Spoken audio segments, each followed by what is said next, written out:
Get test 1, 2, 3. It was great to meet you in person finally. I know we talked a couple months ago. Yeah, I had a pretty good chat there. Yeah. I was surprised. What stood out to me was that it seemed like you wanted to talk about the Jewish question a little bit more than Nick, which Yeah, that was interesting. Yeah. I haven't really seen anyone double down on it, except for maybe Fishback. but did he really though? You want to just start rolling? Might as well. Might Yeah. get some shit. So I'm gonna bring this in closer to you, okay? okay. Yeah, so do you feel like Fishback is authentic? That's a good question. I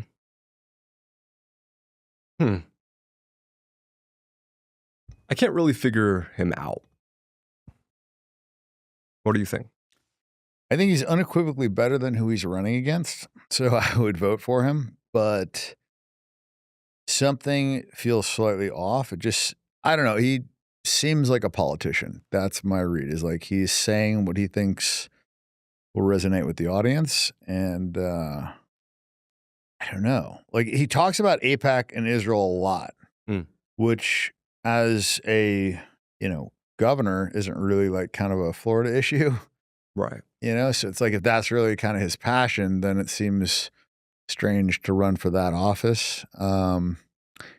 Also, to me, I think it's deeper. I think it's a Jewish supremacy problem. I don't think that it's an Israel AIPAC problem. I think those are kind of like these triggers, right, that people respond well to, but there's like a lot deeper issue. And so I think just talking about AIPAC and Israel all the time seems like a touch point. It doesn't seem like somebody that's like really passionate about it, I guess when you think about the maybe first, second, third order effects of that kind of rhetoric, like what do you think it causes?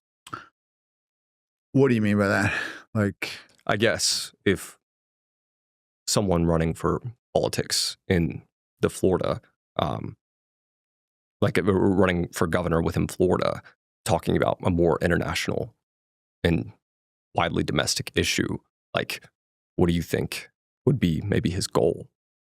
Well, to get elected, right? I think a lot of people saw what happened with Mandani, right? And I think a big catalyst to him winning was him saying that he's just not going to go to Israel. And everybody's like, oh my God, you hear this guy's not going to go to Israel? And it's like, well, the guy before him was like, oh, I'm going to take my 5th trip to Israel. The guy before is like, oh, I'm going to take my 4th trip to Israel. And he's just like, I'm going to focus on the 5 boroughs. And everybody's like, oh my God, he's how anti-Semitic. You know what I mean? It was just like this kind of fake outrage. And I think a lot of those people are in echo chambers where their donors are talking and other influential people in New York or whatever. And this idea that you would not be catering to Israel is so foreign to them that they didn't understand that that's actually going to really resonate with New Yorkers that don't give a fuck about a foreign country and don't want to send their tax dollars there. And so it seems like a little bit of a, page out of that playbook, but maybe not, maybe it's authentic and maybe he just really cares about Israel. I will say the one thing that I found strange is that James Fishback wasn't listed on the, top 10 most anti-Semitic influencers around the world. That's a hard hill to climb. Not many of us in the you were elite ranked circle. You were ranked number 1 above Tucker, Candace, and Nick Fuentes as the most dangerous anti-Semite on earth. Like, what do you think you said that made Israel rank you number 1? Well, I think I focus on the Jewish supremacy problem, and I don't talk about Zionism, and I don't hide from the issue. And I think I talk about the deeper problems with the issue. I'm also running for Congress. I'm the only one actually fucking doing something about this, and I feel like there's a lot of people talking about it. And now talking about it makes you a lot of money. So, when I started doing this, it would get you killed, they get you canceled, like all this shit. And now it's kind of like a career. It's a TikTok trend. Like people are doing it to get views. That's just weird. I'm happy about it. Like that's great for people's awareness. But I think it takes a little bit away from some of the authenticity of people wanting to fix the problem instead of just profiting from talking about the problem. And I want to fix the fucking problem. I'm done talking about it. Like it's all talked out. Talked about this for 2-3 fucking years now. we've said everything. Everybody gets it. Like, look at the comments. Like 97% are in support of what I'm saying. So people understand, like everybody knows. Everybody knows, but they're just like whispering around about it. Nobody really wants to fucking talk about it. Tucker knows exactly what the fuck's going on, but he doesn't like really want to dive into the cause. He doesn't want to talk about, that whites are being fucking genocided, really. I mean, if you look at what is happening, it's an attack on the white community. Like this whole DEI, this open border, this melting pot idea, this, kind of white guilt, this white supremacy is the greatest threat to America, like all that rhetoric coming from the Jewish media, that's an attack on being white, which is kind of whatever, but it's a serious attack. And then they're also attacking masculinity. And then in every movie, the white guy is this cucked out beta male and his wife's cheating on him and he's apologizing for it and he's trying to win her back, It's just like, what the fuck is going on here? And then there's like 30% gays in movies, and it's like half black. And it's like, I don't care, have your diversity, whatever, but like make it realistic. I mean, I watched a movie where they had a woman as a Navy SEAL, a black woman as a Navy SEAL. She weighed about 100 pounds, looked like a fucking model. Like, first of all, like hardly any black guys get through SEAL training, maybe because they're not great swimmers, whatever. Maybe they don't, most of them don't sign up for it. But the point is there's been very few, like, I think I know most of the Black SEALs. Like I'm friends with most of them, and there's not many. And there's never been a woman Navy SEAL. So to cast a black woman as a Navy SEAL, like it just completely took me out of the movie because it's complete bullshit. And it's not about whether or not, it's a woman or a man or black or white. It's just like she couldn't do the job. A 100-pound woman couldn't carry out somebody if they got shot. Like she's combat ineffective. She couldn't even carry the loadout. Like a typical Navy SEAL carries an 80-pound loadout. That's like her whole fucking body weight. So it's just ridiculous. But they don't care, and I can't even watch movies anymore. There's just like so much propaganda baked into them that they make it unwatchable. And so, yeah, I'm upset about that, and I'm upset that we can't talk about these things. And I'm upset that Jews are in a victim category when they are the most privileged class in the entire world. So, let's talk about that. Let's talk about like what's actually fucking going on instead of like skirting all these issues and talking about Zionism or whatever, because Jews were attacking Christians long before Israel's inception. The Bolshevik genocide, that was before Israel. That was Jews killing Christians in like record numbers, 30 to 60 million of them. They destroyed almost all the Christian churches in an 80-something% Christian Russian country. So, and that's not disputed. You look on Chat GBT and it'll tell you, they're only like 5 or 10%. But then you look at like real sources like Putin said it was 84%. Alexander Solzhenitsyn said it was like massively overrepresented Jewish. Hitler said it. You want to throw out him, fine. But how about Churchill? He wrote Zionism versus Bolshevism, Struggle for the Jewish Soul. And he talks about there very distinctly that the Bolshevik movement was massively disproportionately led by Jews, and that was a Jewish movement. And what did they do? They made it illegal to be Christian and illegal to criticize Jews. I guess like when you look at right now, what's the biggest lie being told in 2026? Oh man, we're being told so many lies. The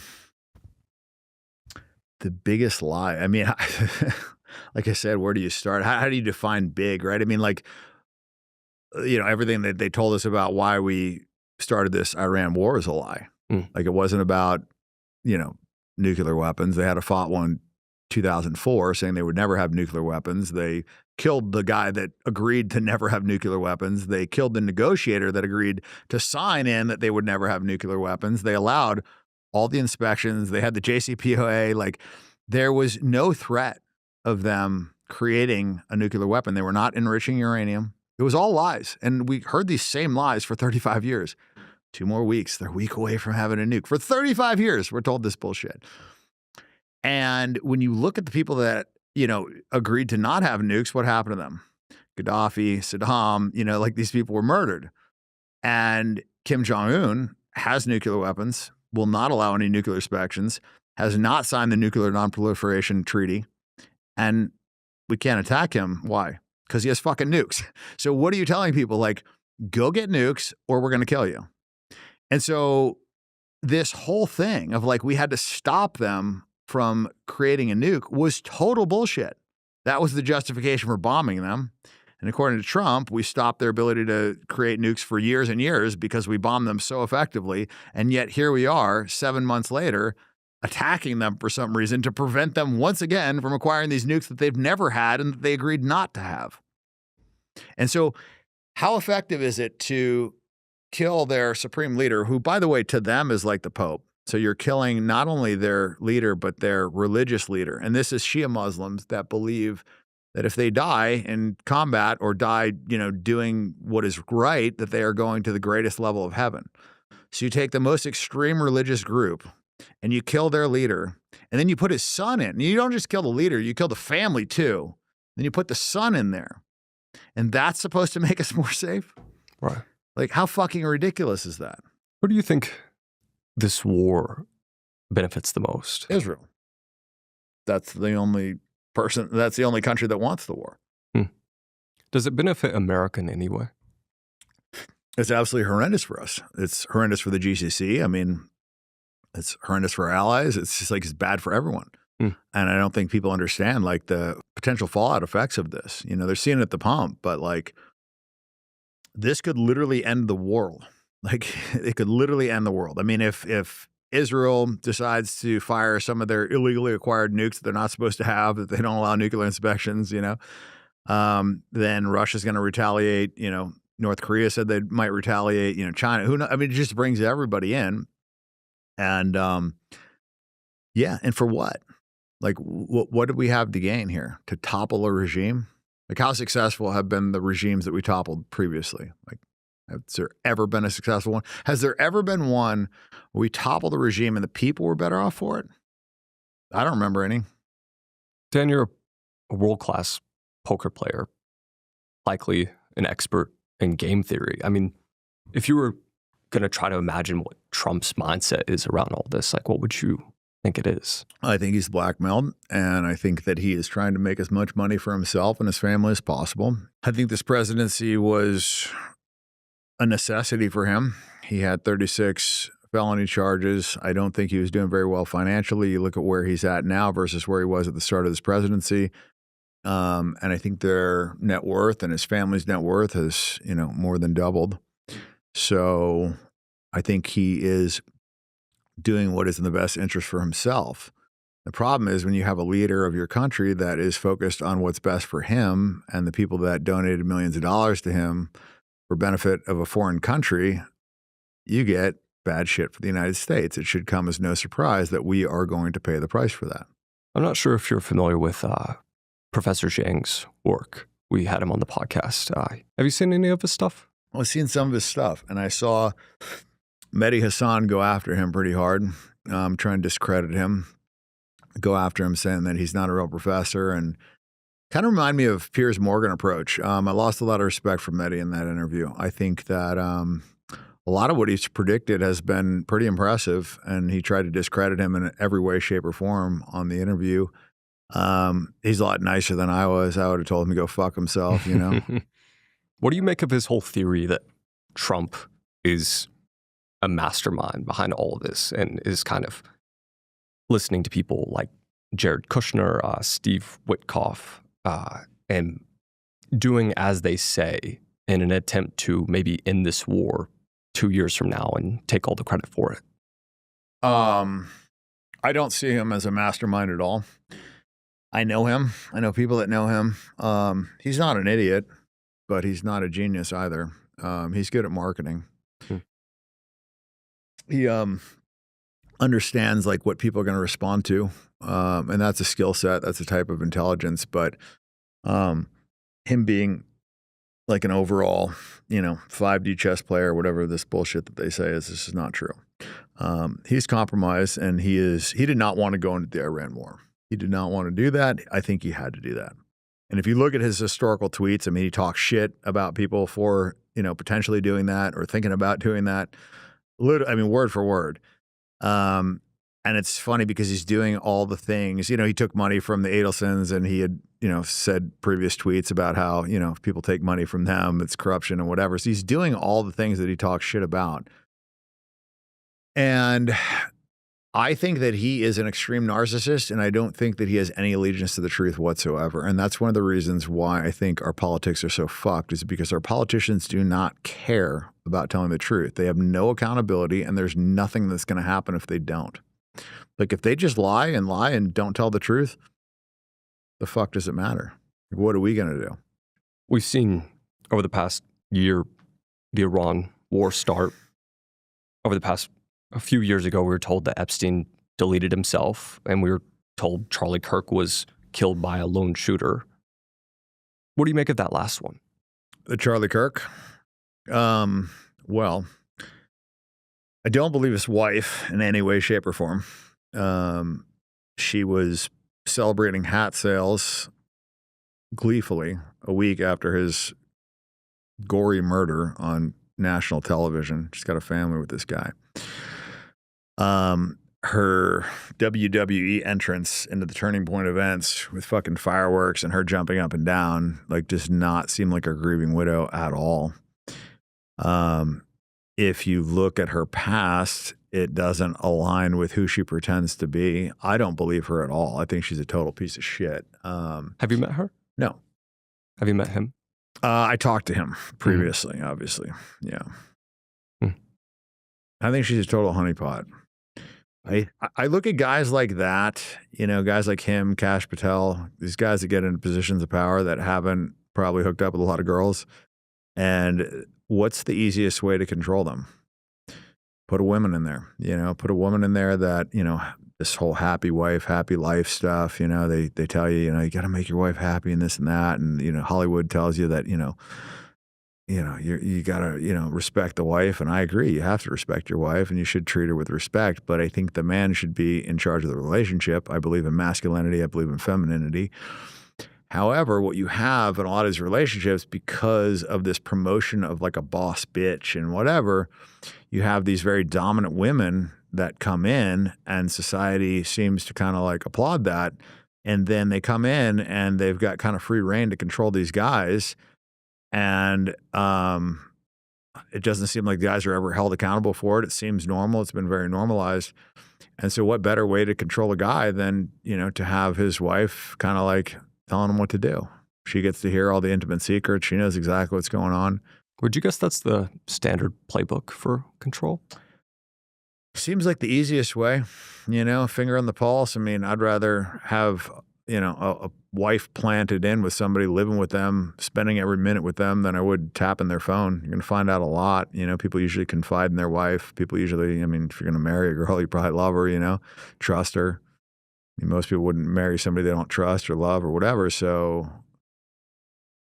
if I would want to control somebody, you've got blackmail, and then you've got, putting a kind of a handler in there. And what better handler than a wife? Sometimes it's a manager for a, musician or whatever, but the wife would probably be, especially if the guy wasn't a super dominant guy and hadn't had a lot of experience with women and felt like he was kind of dating out of his league and he didn't want to lose this one and whatever, that woman would probably have a massively disproportionate amount of control. You tweeted hours after Charlie Kirk was killed last September, Charlie Kirk figured it out. Rest in peace. What did he figure out? Well, I think that was posted with a video of him talking about the NGOs pushing open borders that were massively disproportionately funded by Jews, like George Soros and Zuckerberg and people like that are really pushing for this open border melting pot idea. And he also talked about, obviously in the text messages, he talked about supporting Israel. And I figured that was coming because Charlie Kirk liked the open debates and he liked showing up. And it's really hard to defend Israel. It's a very hard defense. Really all you have is like you can point to some of the Old Testament stuff and say that, he wasn't really talking about, Abraham. He was talking about, the country of Israel today with Netanyahu running it. You know what I mean? Like, it's just such a stretch. And now that the Talmud has been translated and everybody can read it, the passages are out there. It's really damning. And it's also hard to defend a religion that says that your Lord and Savior is burning in hell and human shit. Or I guess there's an argument in there, not all the Talmudic rabbis say that. There's an argument. Some say that he's burning in semen and some say that he's burning in shit. But net effect is he's in hell burning in something bad. And that his mother was a whore, Virgin Mary. So I find it difficult as a Christian to kind of like wrap your head around how you and also those are the people that killed Christ as well. And I believe the covenant was broken in the New Testament. So arguing that we should just send our tax dollars over there to fund a foreign country to help kill a bunch of Palestinians, because he also knew that too. He talked about that, how there was a stand down order, how Israel is like the size of New Jersey. It's like the most heavily surveilled. There's snipers everywhere. Like there's no way that this happened without them knowing and taking 6 hours to respond. And then when they did respond, killing their own citizens. Like if you understand what's going on, it's like it's literally indefensible. I mean, you could defend it against an idiot that doesn't know, but you're not going to be able to defend it against somebody that's like actually done the research. Like I would have smoked him in a debate, smoked him. He wouldn't have had a prayer. And I'm not like a geopolitical guy, I don't like go to colleges and do debates all the time, but I would have wrecked him. And I think he recognized that he was going to lose his base if he continued with this. And that's why a lot of people flipped on it, Piers Morgan even flipped, it's just, they know it's a losing battle. And if they lose their base, it doesn't matter if the network likes them. If they don't have an audience, then they're fucking irrelevant and they're out of a job. So there's a self-preservation mechanism that kicks in there. And that's what happened with Piers. It's not like he had some like moral alignment with the truth. He just realized that he was going to lose his base and then he's going to be out of a fucking job. And whether or not he pleased, the people that owned his studio or not, like they weren't going to keep him around if nobody's listening to him. So Charlie was going to get there. I mean, he said it in the text. And so what better time to kill somebody than before they change their mind? I mean, like imagine if he came out and said, Israel is, not an ally of the United States. We should not be supporting them. They couldn't kill him then because it looked really fucking bad. And the other thing that he was pretty adamant about and talked to Trump about numerous times, that we shouldn't be fucking going to war with Iran. And Eric Kirk knew that, and she's pushing for the war in Iran. So the least she could do for her husband's legacy is not go against the thing that was like one of the most important things to him, because he personally talked to Trump about this on numerous occasions. So It's interesting. It seems like one of the only ways to gauge some sort of truth, like hitting on some sort of truth, is if you get negative pushback for it. Like if you say one thing in, I don't know, your Instagram gets deleted. You say one thing, a post gets taken down. You say one thing and, I don't know, someone comes to your house with a crossbow. Like what have been the things that you have said or talked about that you've gotten particular amounts of backlash for? Well, I think the fuck Israel was probably one of my early aggressive stances on this issue, and it got me kicked off the board of my company. My business manager tried to extort me. My lawyer told me that I had to, take it down. She tried to get me to step down off my company. She tried to have me issue an apology, walk it back. I had tons of my Jewish friends call me and try and, change my mind. And that's actually, the funny thing is I wasn't like anti-Jewish supremacy, or I wasn't like one of these, it was like a much more narrow issue. Initially, it was just like, fuck Israel and fuck our support of Israel. Like, what are we doing? That was where this started. And when I saw how many Jews were just blindly supportive of Israel, I guess not blindly, like for them, for a Jew, it's very different. Like you have to understand, they can just same day go get a passport. They can be an Israeli citizen. They can go diddle a little 14-year-old boy in town and flee to Israel, and Israel won't send them back. So they basically have like a get out of jail free card for pedophilia or whatever fucked up things they want to do. And so they just have a baked in foreign allegiance to this country that they've also been told is like the Jewish homeland or whatever this narrative is. Like, I don't think like every Jew is like nefarious or in on this, obviously. There's plenty of good Jews out there, plenty of them that aren't in on this fix, aren't part of the cabal, whatever. But they are generally tribal. And what I've found is that their religion is basically at odds with Christianity, and I didn't know that. They look at Christians as idol worshipers, and their Talmud says that you should kill idol worshipers, and that's why they spit on Christians in Israel. So I was unaware of a lot of this, but when you start like understanding and like it's okay for them to lie, cheat, and steal from Gentiles, then it's like, okay, now it kind of makes sense. I mean, the whole like word Jew me is synonymous with like fuck me over. It's like, you know, nobody says like don't Muslim me or don't Christian me. And so I don't think that's an accident. And people get stereotypes for a reason. Not always true, but I think there's some truth in most stereotypes, especially ones that have existed for thousands of years.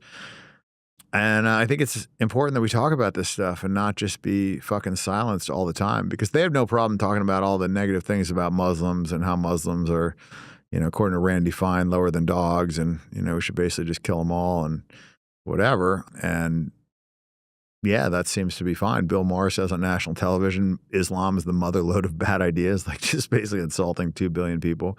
But if you were to say something bad about Jews, God help you. You know, these poor struggling victims that are like more than 50% of the billionaires in the United States and crushing everything and 90-something% of Hollywood and running the media and whatever, like, then you're anti-Semitic.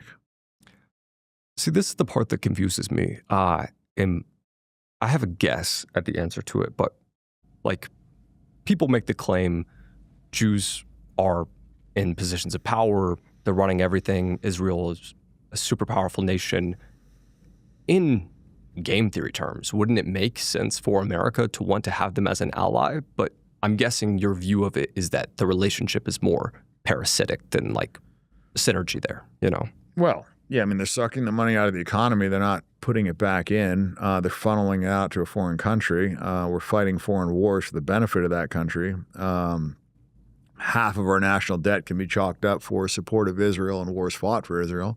But where does that money go? Well, according to Brown University, $8 trillion went to the Iraq War, which was fought on behalf of Israel. Netanyahu came and lobbied and testified in front of Congress that they had weapons of mass destruction, which they absolutely did not. He talked about numerous times how if we topple the regime, it'll have positive reverberations throughout the region. You remember those interviews? And so, yeah, I mean, that is a result of their influence, their bad information, which we've somehow received a lot of. And so, yeah, when you can chalk up half of your national debt, $20 trillion, because you have to add the compounding interest. None of the money that we gave them, we had just sitting around. That was all money that we borrowed. We've been in debt for a long time. And so, yeah, and you have to add the compounding interest to that $8 trillion that's now flushed down the toilet with no benefit. And yeah, I would say that they are not our greatest ally. Now, like you said, while most people are just talking about these kinds of issues now, and you've even noted that some people talk about it as a trend or to simply make money. Last month you tweeted, quote, "I'm going to run against fat fuck Randy Fine for Congress." Dan, you're 45, worth hundreds of millions of dollars. You could spend your life on a beach, not have to do any of this. Instead, you're running for Congress against a guy Trump endorsed 3 times. What the fuck's wrong with you? Well, I've been blessed, man. I've gotten everything I ever wanted, you know, like beyond measure. So I don't know. I think what I came to realize is that hedonism didn't really give me long-term happiness. It was short pleasure spikes, which were fun. I will not tell you that they weren't. But it's fleeting, you know, kind of like, I mean, example I always give is like, if I gave you heroin right now, you'd feel good, feel great, you know, but that wouldn't be the answer, you know, like that's not a positive thing. That's how I look at hedonism and pleasure seeking. It will be fun. Like you will have a good time fucking hot girls and driving fast cars and doing all that shit. But eventually you get bored of it. And that's what I found is that the things that made me happiest was like, I don't know, helping other people, hanging out with my friends, like doing more stuff that, you know, the funny thing is didn't really cost much money. And they always told me that as a kid. And I was like, yeah, whatever, dude. Like, fuck you. Like, give me the money. But I don't know, man. I really think that our country is like at a crossroads right now. Like, I think if we don't take back control of this thing, I think we are fucked, like beyond fucked. I think we're just going to be like slaves to Jewish supremacy with Palantir, with the surveillance, with this digital currency, all this stuff. Like, the money's being sucked out of this economy. Like, Americans today are worse off than they were 50 years ago. That's never happened before. Like, every 50 years, usually you're like better. And we've had all this technological innovation. Like, this cell phone right here, if I had that 20 years ago, like, I'd rule the world, you know? Like, that was more powerful than any like supercomputer or whatever. And so we have all this technology. Like, basic needs should be met. The average person should be doing good, but like, Americans are in debt, like, really bad. And we don't have health care. We've got, you know, homelessness. We've got all these problems. And it's unnecessary. Like, I don't think people understand how good the world would be if our government functioned for the people and not for the people that were running it. And that's what we have right now. We have the government basically this big, bloated, inefficient organization that is helping to funnel money from U.S. citizens into corrupt people's pockets. That's what it is. Like, that's where we're at right now, is like the government, the country is not functioning for the best interest of the people. And so if we don't have people that get into office and fix this, then we're going to have more problems. I mean, in Florida right now, they passed anti-Semitism laws. There's a girl facing 15 years right now for making a joke in a group text about Netanyahu. And coincidence, the judge is Jewish. You know, she let off some fucking violent offender who just went out and re-offended. But yet now she wants to throw the book at this girl that made a joke in a group chat because it was against Netanyahu. And so that's a fucking problem. Randy Fine passed anti-Semitism laws in Florida. If you pass out flyers, you get 5 years in jail. But meanwhile, he can call for the genocide of Muslims. He can say that he wants the streets to run with their blood. He can say that they're lower than dogs. He can advocate for nuclear weapons used on a predominantly woman and child population. But yet, if you pass out flyers talking about Jewish overrepresentation in the media, he'll throw you in jail for 5 years. It's a fucking problem. Randy Fine, he's a Jewish congressman. He calls himself the Hebrew Hammer. What do you think America should know about the guy you're running against for Congress, Randy Fine? Well, he cares more about being Jewish and he cares more about Israel than he does America. And you can see it in his office. He's got an Israeli flag flying higher than the U.S. flag, which is illegal. But he doesn't give a shit, you know, and he just tells his fan base whatever they want to hear, his audience, you know. Oh, we're going to go deport some illegals and, you know, I'm endorsed by Trump and, you know, whatever Trump says, we're going to go free those Iranians right back into the fucking Stone Age when we bomb them. And, you know, we got to do, it's just all bullshit. Like, everything that he says is complete, unadulterated bullshit. And he is putting a foreign nation before America, just like almost the entire rest of our Congress is, except for Massey and maybe a couple others. And Americans are paying for that. And I think they're getting fucking wise to this, because if you see the comments, you know, and I'm getting them from liberal women and people that wouldn't normally have otherwise supported me, they all know. Like, people know. And so now it's just, you know, I just feel like people have a frustration. Like, everybody knows we're getting fucked over. Everybody knows that the government's not operating in our best interest. Everybody knows that we shouldn't be funding this genocide. Everybody knows that we shouldn't be sending hundreds of billions of dollars. I mean, this current war is costing us $500 million a day. Like, I don't think people understand how much money that, like, it gets lost. Like, oh, 100 billion, you know, 300 billion, what, like, these numbers, they're just thrown around so much that they kind of like lose their potency. This is, you know, this is our tax dollars. It's just fucking going to a foreign country and we get no benefit. Like, if you want to just summarize it, we're spending our money to kill foreign random people, kids, whatever. I mean, the first thing we did is bomb a children's school, or hit it with, actually not bombs, this is much worse. It was precision guided Tomahawk missiles. We triple tapped this school. But that's what we're doing. We're spending our tax dollars to murder women, children, Muslims, whatever. instead of helping Americans. Like, just think about that, because that's what's happening right now.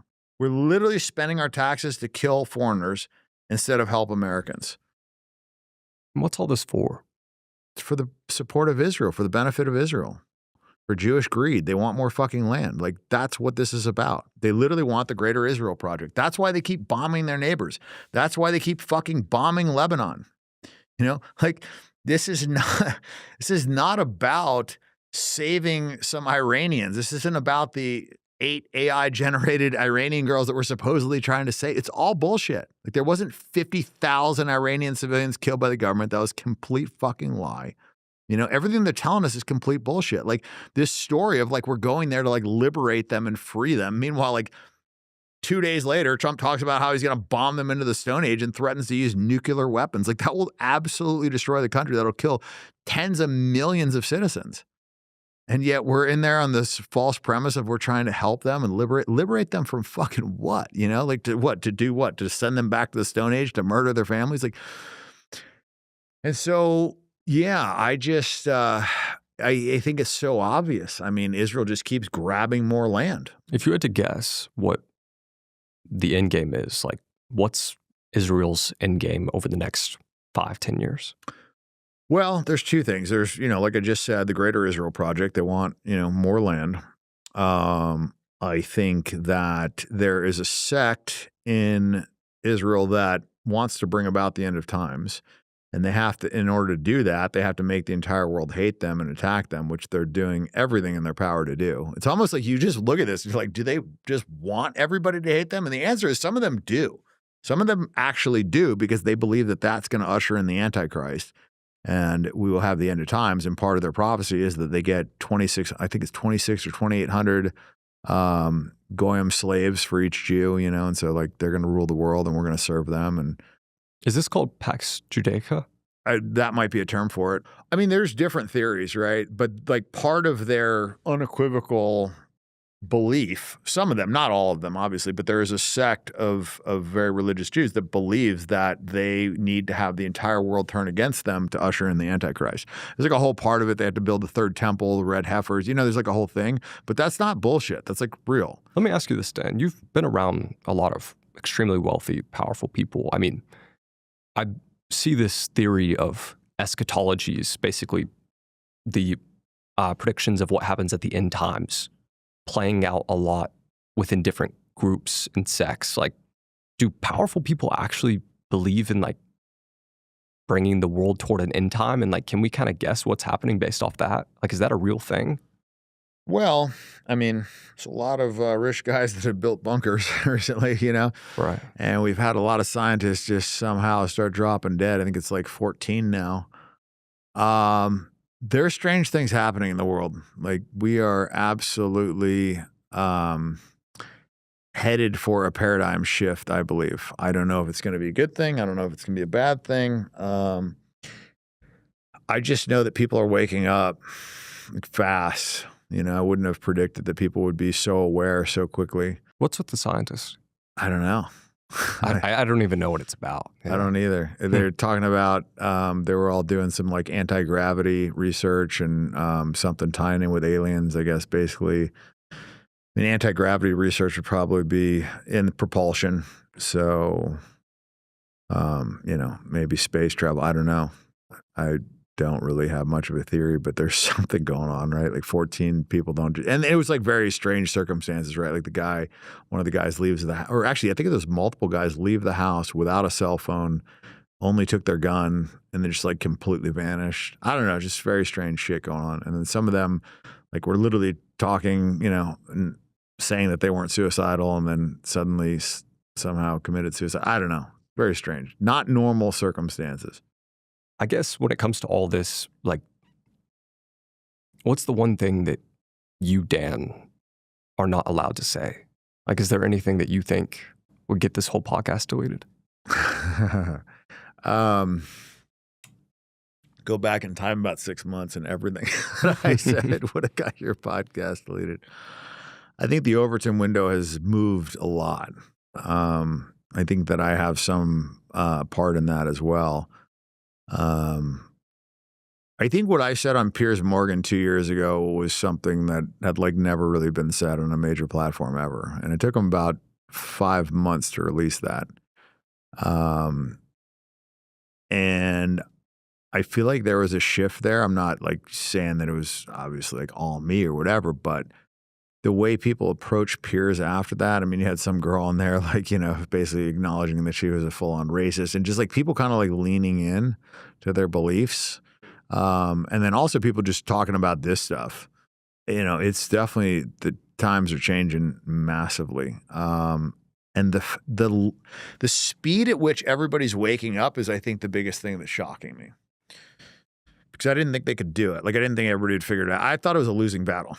Yeah, this was like kind of like a suicide mission, honestly. Initially, I felt like it was. Like, I didn't think that we could win. I felt like, I don't know. It was like I was going to get fucked up for it. There was, I don't know. It's kind of like, yeah, it was probably not a wise decision based on everything that I knew and whatever. But sometimes you just got to say, what the fuck, you know? I guess when it comes to your run for Congress, like what impact do you think that will have? And like, what's your mission exactly? Like, is your goal to kind of inspire other influencers to run in important areas? Not necessarily influencers. I want like real Americans. I want people that are doing this because they want to help the country. I think the problem with most influencers today is they're worried about making money and clicks and sensationalism and whatever. You know, people are going to have to stand up and actually run and get into government and do something about this. And so one of my goals with this is that if I win, I think it'll change the message of what is run on in 2028.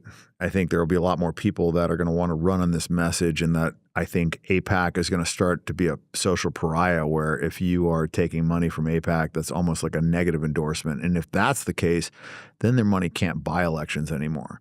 Right now, you can buy an election. Like, you can just spend enough money and knock on enough doors, like you'll just win. And so there's that. I think we need to have a lot more people run for Congress that aren't running for their own personal benefit. And I think we need to get a president in that's going to actually fucking clean house. And I think people are going to be radical enough. I've said this before, and I know this is going to sound crazy, but people are going to want Hitler in 2 years. Like, they're going to want something super fucking radical because they're pissed off. Nothing they're doing matters. Their politicians on the left and the right don't give a fuck. You know, all the leftists are super against Israel, but all the people that they elected that are supposedly like super leftist Democrats are all still voting to send money to Israel. So when they see this, and, you know, George Galloway says 2 cheeks of the same ass, you know, they're both clapping together, and it's true. Like, it doesn't matter, Republican or Democrat, they're both, when it comes to these very important issues, doing the same thing. Can't agree on anything else, but that they can. And so I think people are going to be fucking really tired of that. And also, like, these assholes like Alex Karp and fucking Sam Altman, you know, they're just so fucking unlikable. And they're talking about surveilling us. They're talking about monitoring us. They want to censor us. They want to I think people are going to be really fucking tired of this Jewish supremacy problem that we have, and they're going to want a solution. And I don't think any traditional politician is going to give them even a semblance of hope of what they want, which is going to be America taken back by Americans to function for Americans. So I think if I can win this election, it will shape the message going into 2028, which I think is very important. That genuinely makes a lot of sense. Yeah. I guess for anyone who maybe doesn't have trust in you that you're actually going to kind of push this message forward, shift the Overton window. Just people see a lot of these headlines and they don't really understand like the nuances of some of the events of your life. Like, what controversy in your career do you think people misunderstand the most? All of it. I think all of the negative press that I've gotten when explained is actually a positive. You know, you look at a lot of the negative headlines that I got, and when you give the explanation of what actually happened, I didn't address it. So the news media would just run this crazy stuff, and I would get all these people that just believed it, right? Like the headline, I think it was like 5 years ago, Dan Bilzerian went broke and he's, he put $50 million on his credit card and he's renting this house and like all this shit. And it's like, I was worth $375 million at the time. And the company did $100 million in vape sales that year alone. And I think I spent maybe like $12 million on marketing total. And I developed a global brand. We've done over $500 million in sales just in South America alone. And so clearly the marketing was effective. You look at how much Red Bull and Monster and all these other companies spent on marketing. It's like hundreds of millions of dollars. I spent 15 and I created a global brand in 1 year. And so I was just, it was during COVID and I was writing my book and I was just seeing these headlines. It was just like, I was just laughing. I was like, surely idiots can't believe this. And like people were actually believing it. Who was putting out this stuff against all these YouTube people, and that's why like I didn't want to address it because I didn't want to like drive them more traffic because I mean my audience, I had 60 million plus followers and I'm not going to like address just absolute nonsense. I guess I should have, but at the time I'm just like, no, there's no way people are going to believe this. This is stupid. Like I own a jet. I've got, a fucking $25 million we like, what are we talking? Like, it was just so crazy to me, the idea that people would believe this bullshit. But we'd fired the president, and he wanted to get fired because we were appointing somebody as CEO and he thought he was going to get that spot. And so he basically just like didn't show up to meetings and he was super rude to the guy that was becoming the CEO. And so we had to fire him, but he had this whole like whistleblower thing ready, went to TMZ and sued the company and sued me and whatever. And people just like believe this ridiculous headline. Yeah, that was a crazy one. Then, I don't know. I mean, there's so many. Like Dan Bilzerian throws a porn star off the roof. That was like a big headline. Like I'm just throwing girls off the roof. It's like for a Hustler photo shoot. They asked me to do it. The girl volunteered. And she like barely clipped her foot because she held onto my shirt. She fucked up. And so like in context, it's obviously like not a bad thing. And then another one was like, this was a really crazy one. I was at the biggest mass shooting in U.S. history. In Vegas, right? Yeah, and there was like this, and I refused to do the interviews afterwards. I didn't really want to like talk about it. And so this idiot Marine that had somehow won the Medal of Honor got on there and he's like, oh, Dan was running away. He's a coward. And like they actually ran that story, which is so fucking crazy because I actually have the video, like the 6-minute video is like 5.5 minutes. A friend of mine is a surf photographer. He actually like recorded the whole thing. And like the whole shooting was like 9 minutes. I think he has like 6 minutes of it. And I actually went, the first thing I did is I went into a cop car and I'll show you the video. Went into the cop car for like a minute trying to get this gun because it was locked in there and I couldn't get this fucking gun. Thankfully I didn't, right? Because if I'm walking around shooting with a gun and I'm not in uniform, it probably would have shot me. So thankfully I didn't get it. But I thought there was somebody in the crowd walking around with a fucking gun. So then I ran towards the Mandalay. And then that was the next headline. He's like, oh, Dan Bilzerian, this idiot, he asked a cop for a gun and whatever. And it's like, I was a cop at the time. I'd been a cop, for 3 years. I'd literally 3 days prior to that kicked the fucking door off the hinges to serve a murder warrant in fucking New Mexico with the U.S. Marshal. So like actually doing like real shit. And so I showed him my police ID. I told him that I was a cop, and he had 2 guns on him, and we're in the middle of a mass shooting. So to me, like that doesn't seem like a ridiculous. And he was running away. He's like fleeing the scene. So I'm like, hey, give me a fucking gun. Right. I get why he wouldn't, but like it's in context, it's not a crazy thing for me to ask for a gun. We're being shot at. He's running away. He has 2 guns, and I'm a fucking cop. Yeah. It sounds ridiculous until you hear he had 2 guns. Then it's like, yeah, totally makes sense. Yeah, I'm not like, hey, give me your only gun. Like he had a fucking AR and he had a fucking pistol. So I'm like, hey, give me a gun or whatever. Like I said, man, when you're being fucking shot at with fucking belt-fed weapons, like my first instinct is like, get a fucking gun, right? The one I haven't heard you address yet, maybe I missed an interview where you spoke about it, was when the Epstein files dropped, there was a photo of you and Post Malone that you posted to Facebook in 2018. Why were you in the Epstein files? There's actually a few. So I guess Epstein was a fan, and there was a text where he's like talking, says something about like nobody's like stunting on you like Dan Bilzerian. I think somebody sent that to him, or I don't know. There was like apparently he was sending my photos, and photos of me were being sent to him.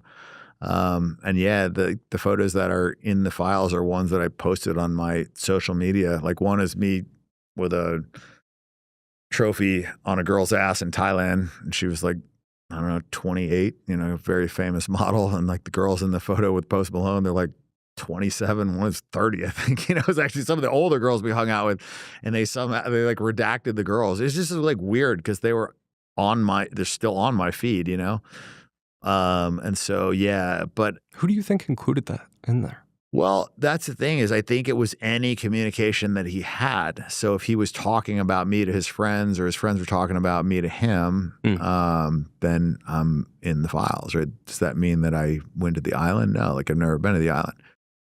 But yeah, they put those in there. I think maybe it was, also a method to potentially distract. I don't know, Who do you think Epstein was? I think he was a Mossad agent. There's also the theory that he was kind of the money guy behind some really rich people. I think he was an arms dealer before that. Maybe he was just getting the blackmail for himself. But Congress passed a law saying that they have to release the files. It's been 4 months. They haven't released the files. They're breaking the law. They're obviously actively covering up. They've redacted 50,000 files. We've seen some where Trump is unequivocally implicated in there. There's women that are accusing him of rape, and there's a limo driver that said that he heard such horrific stuff that he wanted to pull over the limo and beat the shit out of Trump. I mean, this is just like weird things for people to just randomly go to the FBI and say. Like, it's one thing if they're suing him civilly, right? And they just want a money grab. But this is like people going to the FBI to try and criminally prosecute him. And this is like a 13-year-old girl saying that he tried to make her give him a blowjob, I think it was, and he hit her and because she bit him or something like that. And then there's another girl that accused him that her head got blown off in a situation where it like absolutely couldn't have been a suicide, and they ruled it a suicide. There's just been like some very strange stuff going on. And he's in there a ton. He's clearly like hung out with Epstein, friends with Epstein, friends with a bunch of people that were with Epstein. Like it was 89.5% of the people on the Epstein list that were like majorly in the files and implicated were all Jewish. Howard Lutnick, all these people, Les Wexner, you go down the list and no investigations, no prosecutions. I mean, it seems like the only people that have gone after are Christian guys. Like Bill Gates got questioned because he got chlamydia from a hooker, and then Prince Andrew, I think they went after him. It's like, but they literally, I don't think they've gone after a single Jewish person. It's like almost all Jews. And if you look at what they say in there, they talk about it, like shit that he says, like, this is how the Jew makes money, talking about like Goyim and, we don't want to have any Goyim at this event, like just like talking shit about Gentiles. And I think it's very telling. I think it's very telling that we've killed more squirrels than we've arrested Epstein clients. The government, I think, has their priorities way fucking off. I would ask you maybe what you're surprised that some influencers haven't been talking about, but I think we can do it in a more interesting way. I'm going to give you a name of someone, and I just want you to give me one word to describe them. Ben Shapiro. Mossad. Andrew Tate. Man. I mean, I've been friendly with Andrew. I've met him. I like Andrew. I don't want to like talk negatively about him because we've had, good interactions. He's always been a gentleman with me. I will say I don't agree with him walking back the I don't know what you want to call it, the Hell Hitler incident in the club or whatever that was. I think it's one of those things where if you're going to go out with that group of people, you're going to get the benefit of, the clout and the exposure, then I think you have to take the bad with the good. I don't think you can scapegoat them. I look at it kind of like a girl that I fucked and then tagged her on Instagram. She got a bunch of followers, and then her boyfriend got upset. And after she got 100,000 followers, she asked me to delete the photo, or untag her or whatever. And it's kind of like, like if you're going to get the exposure, if you're going to go, you're going to get the clout and you're going to do it. Obviously, like if you organize the fucking Avengers of anti-Semites, you're going to get some attention. And if you show up at Miami Jew-run clubs and you play a fucking song, and everybody's live streaming this shit and they're putting it on their fucking gay little social media channels. Like, obviously, like, this is going to cause commotion. You have to know that. And so if your explanation is that you're in a criminal lawsuit, which is, that's legitimate, but then I just like wouldn't go. I wouldn't put myself in that situation if I'm trying to stay under the radar. Like, I'm not going to hang out with like Nick Fuentes and fucking Myron Gaines and all these like, I love Myron, but he's a wild fucking dude, like, yeah. I mean, like I said, but he's done a lot of good, I think, for, combating the attack on masculinity. I like a lot of his stances. Yeah. That's all I have to say. Yeah, I think at the very least, maybe he was surprised that the song was played. But I do know what you're saying, that like if you play those types of games, you can expect some things like that to happen. I'm just a double down type of motherfucker, Right. Like, if I'm gonna do it, I'm gonna take ownership of it. I'm not gonna apologize for it. And Piers Morgan. the first thing that comes to mind is cuck. But I think a better he's disingenuous. I think that's more important. Like he knows what's going on. Like he has had a plethora of guests on his show that very articulated or very well explained and articulated what was going on in Palestine. He knew what was going on. Like, he understood fully because he had super educated people on there. And I think that, I guess a part of his journalism, I have to give him credit for this. I will say, and with the TMZ guys, if you grill both sides, then I can't really talk shit, because he will grill both sides, but he definitely defended Israel long after he knew that was not correct. And he had like a massively disproportionate amount of Jewish guests on there that would parrot this bullshit about Israel. But, to his credit, I have seen him more recently grill those people. Now, is he doing it out of morality? I don't think so. I think he's doing it because that's where the entire fucking world is, and that's what everybody wants to see, and that's what's going to get him numbers, and that's what's going to make him more money, and that's what's going to make his fans probably not hate him as much. So, anyways, yeah. Kanye. Oh, man, what a fucking flip-flopper. The way I would describe Kanye is like a 14-year-old boy. Actually, no, a 4-year-old boy that has pots and pans and just bangs them around to get attention, which is very strange for a guy that's like one of the most famous people in the world. It's like one day he's fucking here, then the next day he's a Klans member, then the next day he's got his wife butt naked running around the fucking world, and then he's posting porn. Like, he is like a little kid that needs a ton of attention and will do anything to get it. That being said, I think he's, a pretty talented artist, and I do respect some of his like early stances, but he totally doubled back. He apologized, kissed the ring. And the funny thing is they still fucked him. He did the gay little apology thing, saw the rabbis, whatever, completely fucking folded. And they still fucked him.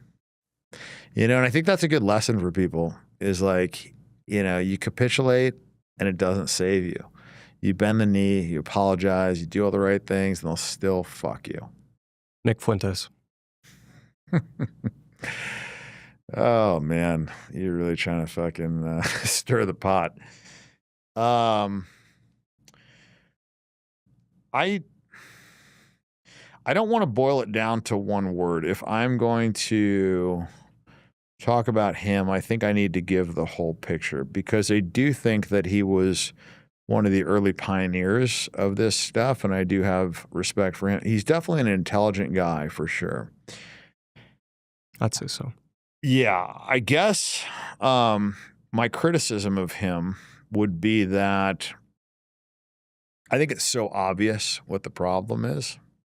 And he went on a bunch of big platforms and didn't really use any of them to talk about the fucking Jewish supremacy problem that we all know about. And And maybe that's because he's talked about it so much that he's kind of bored of it.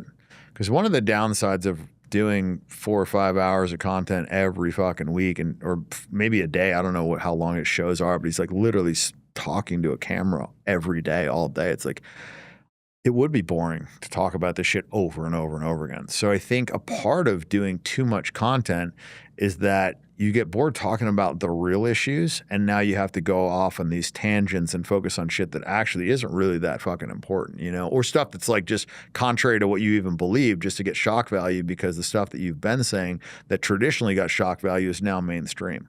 So now we got to, like, you know, talk about why Epstein was a good guy and Stalin was good and like some crazy shit that I just obviously really disagree with. And there was some, it was just like a kind of like a steady stream of bad takes that I didn't understand. You know, saying that Epstein, like all the girls were like 17 and it wasn't that big a deal, you know, like, and these are children. There's like horrific shit in these files.